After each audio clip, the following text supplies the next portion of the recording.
How to download Twitter app on Android phone. Welcome to Let Me Help, and let's get right into this tutorial. To download your very own Twitter application on your Android mobile, firstly you need to open up your Play Store if you are using an Android device, or open up your App Store if you are on your iOS device. Search for X as it is the new version of your Twitter. You will find the install button. Just tap on install to download it on your device.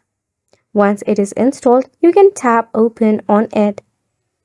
You'll be automatically logged in using the Google account that is linked in your Play Store. If not, to log in, tap on the user icon or three horizontal lines which will be present in your left hand side. Select on the three dot icon and tap on add an existing account. To log in into your account, enter your phone number, email address, or username that is associated with the Twitter account.